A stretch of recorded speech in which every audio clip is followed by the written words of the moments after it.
Cela fait partie des habitudes de nos dirigeants que de nous expliquer que nous devrions nous inspirer des pays du nord de l'Europe. On nous dit généralement que les descendants des Vikings, Danois et autres Suédois ont l'exclusivité de la sagesse, de la mesure, de la bonne gestion, de l'esprit public et du sens de la réforme, alors que nous, Gaulois et Latins réfractaires, sommes d'indécrottables rebelles, impossibles à administrer. Prendre exemple sur les pays du Nord, ma foi, pourquoi pas? Je serais tenté de croire que c'est la solution en considérant ce qui vient de se passer au Danemark. Voyons plutôt. Le gouvernement danois avait mis sur pied un redoutable programme anti-Covid, un modèle du genre en termes de restriction des libertés publiques. Macronor, Mussolinor étaient dépassés.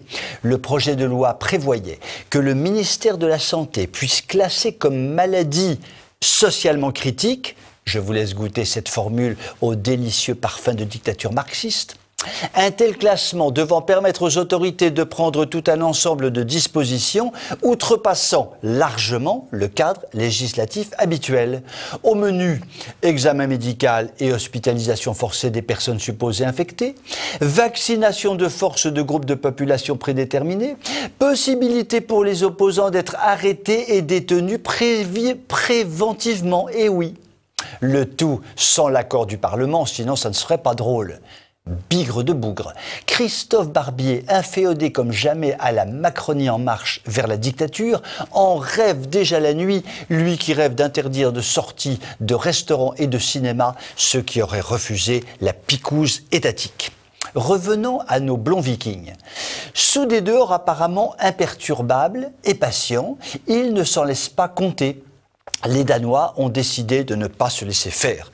Pas question de se laisser enfermer ainsi, sans mot dire, pour finir par se laisser éradiquer comme de pauvres visons en cage.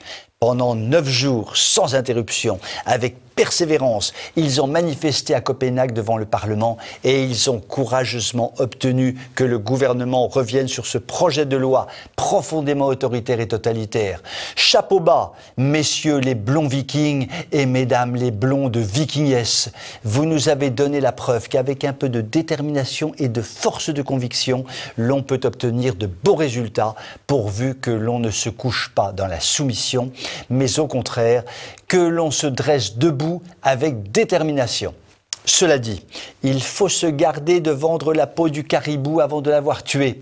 Le gouvernement danois met temporairement au sommeil le projet, mais n'exclut pas de revenir à la charge, même s'il a bien été obligé de prendre acte de la résistance du terrain et de l'opposition politique.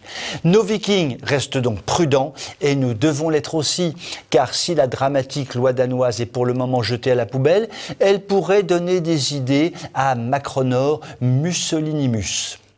Je vous quitte sur l'épopée de cette belle victoire danoise, vous souhaite une belle soirée et vous dis à demain.